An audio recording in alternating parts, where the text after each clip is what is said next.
dan ke depan juga hanya Allah yang bisa mencukupi. Jadi masalah kita teh kurang takwa, kurang tawakal, terlalu sibuk mikir ini, mikir itu, tapi nggak pernah mengukur ketakwaan kita ke Allah. Apa sih takwa tuh? Terus gimana dong tentang keperluan kita? Kalau kita patuh ke Allah, nanti kita akan dibimbing ketemu dengan rezeki kita. Kita tuh diciptakan lengkap dengan rezekinya. Nggak mungkin Allah nyiptakan kita nggak dicukupi rezeki kita, nggak bisa apa-apa. Benar? Coba kita disuruh sholat perlu tenaga tidak? Kan? Kalau nggak dikasih makan ada tenaga tidak? Nggak bisa sholat. Kita disuruh menutup aurat. Kalau Allah nggak ngasih penutup aurat, kita jadi nggak bisa sholat. Benar? Kalau Allah memerintahkan sesuatu, Allah siapkan kecukupannya. Makanya sederhanakan hidup ini adalah inna sholati wa nusuki wa mahyaya wa mamati lillahi rabbil alamin. Sesungguhnya sholatku, ibadahku, hidupku, matiku semata-mata karena Allah. Allah yang menciptakan saya, Allah nyuruh saya mengabdi, Allah jamin. Sudah jelas itu ya, wa may yattaqillaha yaj'al lahu makhrajan. Barang siapa yang bertakwa kepada Allah, baginya jalan keluar. Udah jelas ini, masalah itu pasti ada dan solusinya ketakwaan. Ini gimana nih, saya nggak kebayang bakal punya ini, saya pengen kuliah di situ, wa yarzuqhu min haitsu la yahtasib. Allah jamin akan berikan rezeki dari tempat yang tidak diduga-duga. Jadi nggak bisa kebayang semua oleh kita. Apa yang akan terjadi itu tidak harus terbayang semuanya oleh kita. Tapi Allah udah tahu apa yang bakal terjadi dan yang terbaik. Tinggal maksimalkan ketakwaan kita. Wa may yatawakkal 'ala Allah fa huwa hasbuh.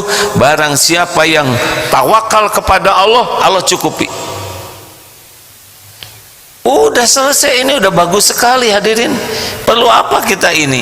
Allah tahu keperluan kita daripada kita. Dan selama ini juga Allah mencukupi.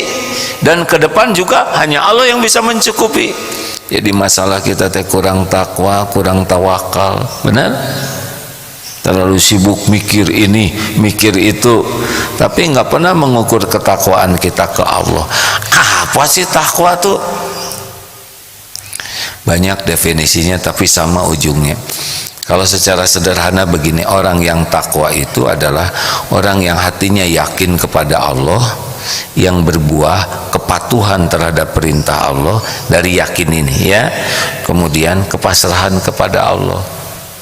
Jadi dengan takwa ini kita patuh, apa yang Allah suka lakukan, Allah tidak suka tinggalkan, dan hati ini benar-benar bulat bersandar bergantungnya ke Allah. Jadi lebih simpel hidup ini. Jawab, Allah sudah tahu belum keperluan kita? Jawab hadirin, gak yakin.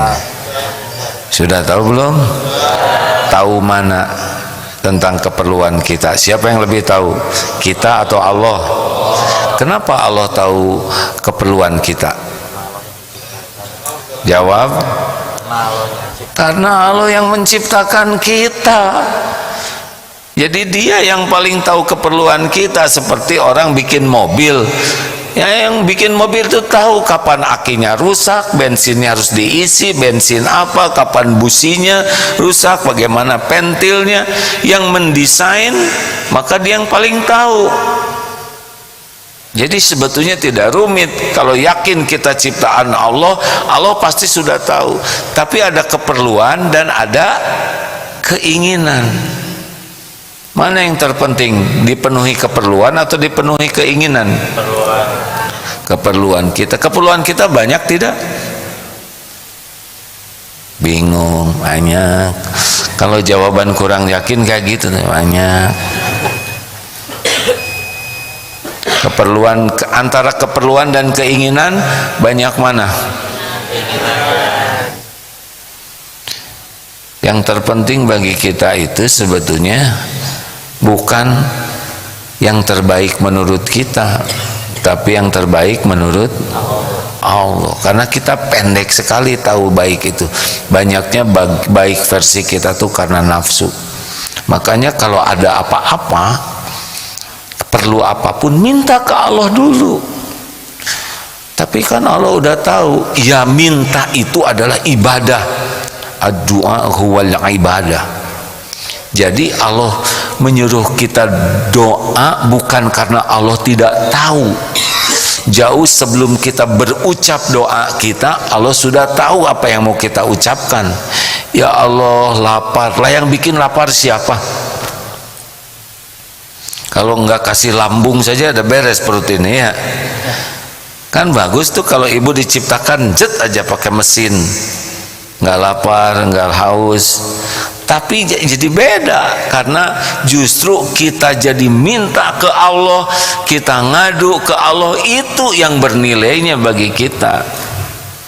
Tanpa kita minta juga banyak yang tidak doa dikasih. Tapi yang Allah sukai gara-gara lapar doa, gara-gara haus doa, gara-gara capek doa. Jadi akrabnya dengan Allah karena keperluan itu yang paling mahal.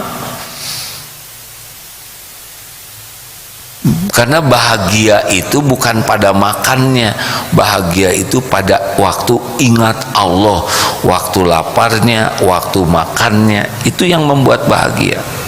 Makanan itu kan kalau hanya ingat makanan hanya cuman segini enaknya. Maksudnya udah lewat lidah, udah selesai itu. Makanan paling mahal sekalipun itu kalau tidak sariawan.